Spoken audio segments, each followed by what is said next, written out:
Welcome to the Huffin' Show.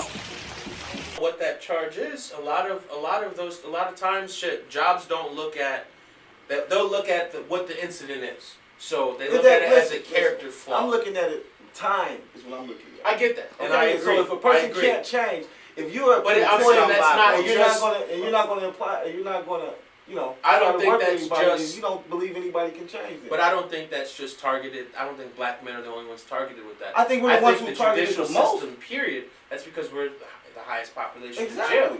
But anyone. Why are we the highest population in jail? Because of some of the bullshit drug laws. Because of the systematic repression that we've been in, bro. Because of the systematic shit that they. Just think about how many ways a black guy can go to jail. You can go to jail for drugs, child support, everything. But it's everything. But listen, it's everything. But it just seems like everything is kind of tailored to get black people.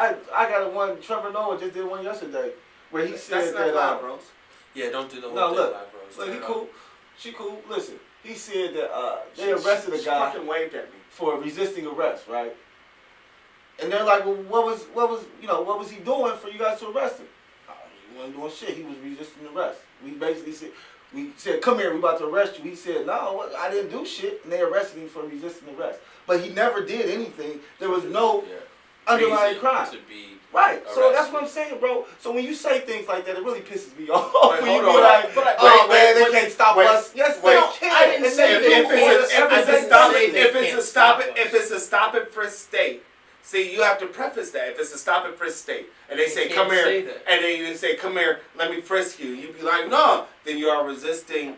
So it's like minutia, which is wrong. It might not have been a stop and frisk. Right, I'm not saying it was. I'm not saying it was. But I'm saying if it was, but I'm saying that situation is very. Regardless, I'm saying, but that example you use, and me saying no should not be considered resisting arrest. Correct. But a lot of the times, niggas who go to jail did something to really go to jail, and they know they did something, and they end up in jail.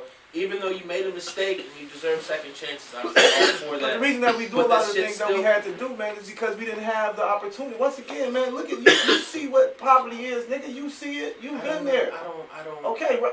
I don't agree. Just because you don't agree, don't mean it doesn't exist, bro. I'm not saying it doesn't exist. The less opportunities anybody has, a community has to work, is going to be higher crime.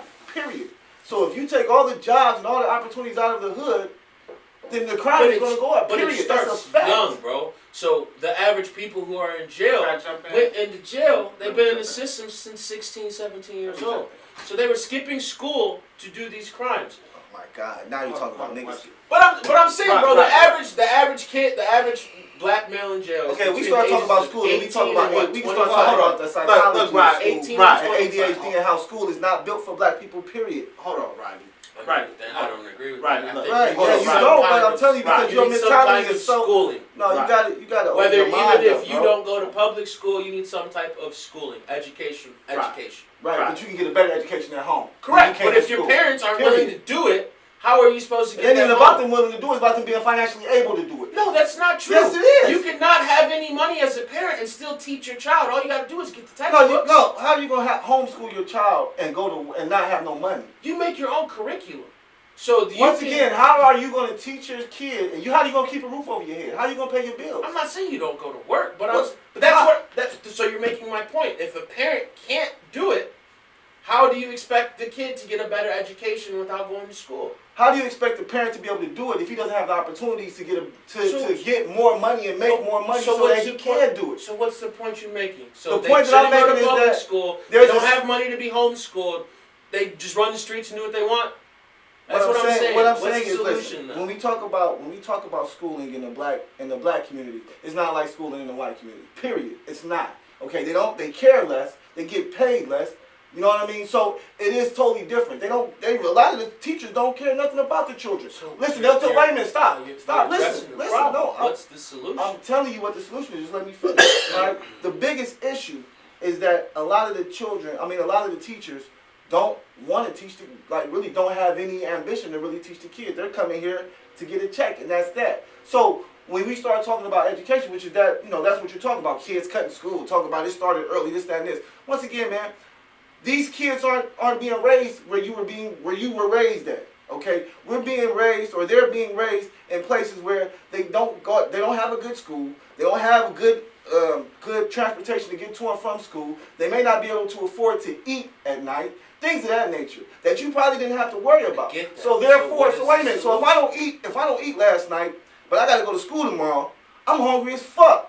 How am I gonna go to school and do anything and I'm hungry? So I might go steal something from the local corner store because I'm hungry. So once again, it's all about the circumstance. I don't think so. I don't think you understand. I do. I hear you loud and clear. But what you're saying is, the bottom line, what you're saying, parents can't afford to homeschool their kids, but the public school is no place for your kid.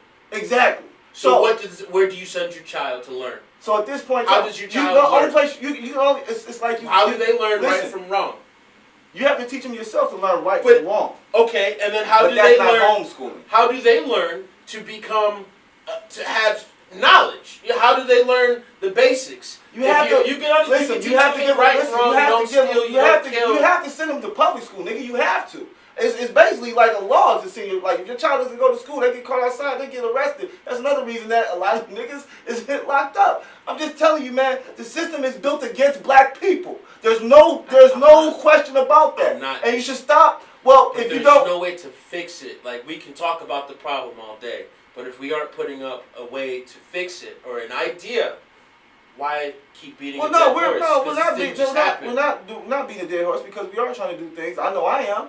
I know we are with the nonprofit that we just started and things of that nature, trying to get young men to get their GEDs, because the first starts with education. Because a lot of them don't have education because they dropped out of school. Because once again, man, this is not Richmond Heights. This ain't Cleveland. This is Cleveland. This is the ghetto. This is the projects. These niggas don't have it. They don't have the ambition. They don't have hope. Nigga, they walk outside. Nigga, they see niggas dead and shot shit. Nigga, you like?